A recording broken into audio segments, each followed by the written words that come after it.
Next है हमारे पास न्यूटन्स लॉ ऑफ मोशंस।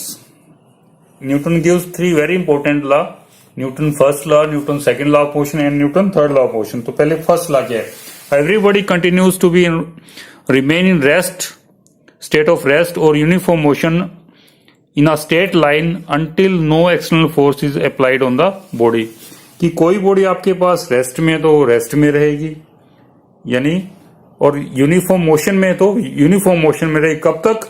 जब तक आप उसके ऊपर कोई एक्सटर्नल फोर्स नहीं लगाते हो। जैसे कोई आपके पास ये बुक्स पड़ी है टेबल पे, तो बुक्स पड़ी ही रहेगी, ठीक है।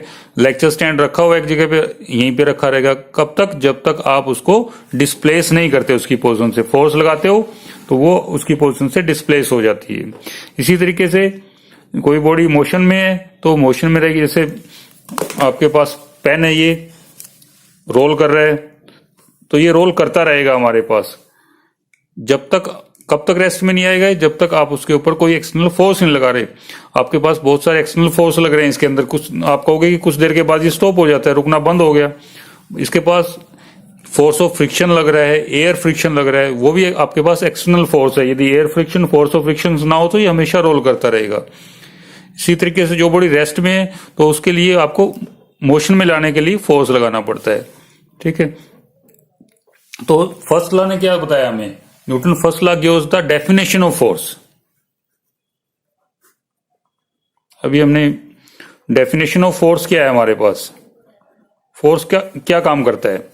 कोई बॉडी रेस्ट में तो उसको मोशन में ला देगा और मोशन में तो रेस्ट में ला देगा।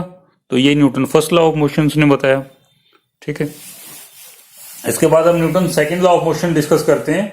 According to Newton second law of motion, the rate of change in momentum, linear momentum is directly proportional to the applied force।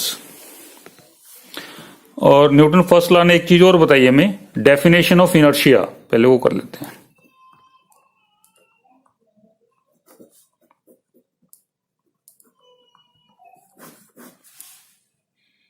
Inertia क्या होता है हमारे पास? कोई भी बॉडी अपनी स्टेट को रेस्ट में तो रेस्ट में रहना चाहेगी, मोशन में तो मोशन में रहना चाहिए। वो अपनी स्टेट को चेंज नहीं करना चाहती। बॉडी की इस प्रॉपर्टी को हम इनर्शिया बोलते हैं। तो इनर्शिया ऑफ रेस्ट है, जैसे हमारे पास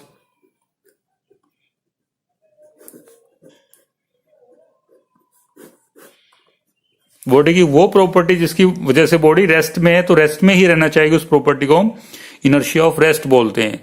सपोज कीजिए, आप एग्जांपल ले सकते हो, जैसे कि आप बस में बैठे हुए हो और सडनली एकदम से बस चल पड़ती है, तो क्या रिएक्शन होता है आपका? आपकी बॉडी जो है वो पीछे की तरफ गिरती है। वाई? बिकॉज हमारी बॉडी जो है रेस्ट में होती है और बस एकदम सडनली चल पड़ती है। तो जो हिस्सा हमारे पास बॉडी के उसके बस के टच में है वो तो एकदम से मोशन में आ गया। Upper portion of the body still in rest, तो वो पीछे की तरफ गिरता है, वो मोशन में नहीं आना चाह रहा। इसी तरीके से इनर्शिया ऑफ मोशन और भी एग्जाम्पल ले सकते हैं हम इसके।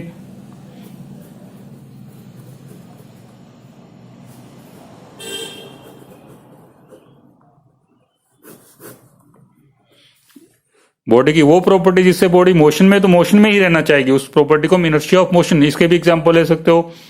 आप बस में सफर कर रहे हो, एकदम से सडनली ब्रेक लग जाता है। ब्रेक लगने से क्या होता है? हम आगे की तरफ गिरते हैं, क्योंकि हमारी होल बॉडी इज मोशंस, पूरी बॉडी मोशंस में। एकदम से गाड़ी पे ब्रेक लग गया तो जो लोअर पोर्शन है बॉडी का वो एकदम से रेस्ट में आ जाएगा, upper portion is still in motions, तो वो आगे की तरफ गिर गया। कई बच्चे क्या होते हैं, कई सवारी भी होती है बसेस में, वो जंप कर जाते हैं चलती बस में, तो बोलते हैं ना एकदम से यदि आप स्टैंड कर जाओगे, वहीं पे खड़े हो जाओगे तो आप आगे की तरफ गिरोगे, बिकॉज एकदम से आपका लोअर पोर्शन जो फिट है आपके वो तो एकदम रेस्ट में आ गए, but upper portion is still in motion, तो आप आगे की तरफ गिरोगे। तो बस से जब भी आप धीरे धीरे चलती हुई बस में उतरते हैं तो क्या करते हैं? हम साथ साथ दौड़ते हैं बस के, ताकि हमारा जो बॉडी का बैलेंस है वो रहे और एकदम से हम ना गिरे। इसी तरीके से इनर्शिया ऑफ डायरेक्शन है।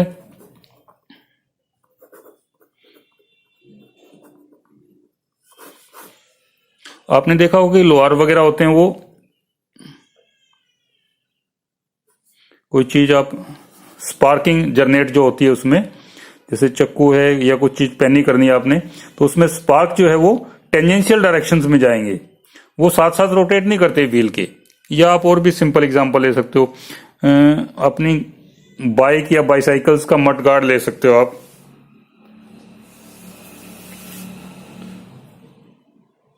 तो मडगार्ड में हमारे पास जो धूल मिट्टी और कीचड़ होता है वो उसके साथ साथ नहीं रिवॉल्व करता, वो टेंजेंशियल डायरेक्शन में मडगार्ड के ऊपर जाके लगेगा, तो वो अपनी डायरेक्शंस को चेंज नहीं करना चाहता। This is known as inertia of directions.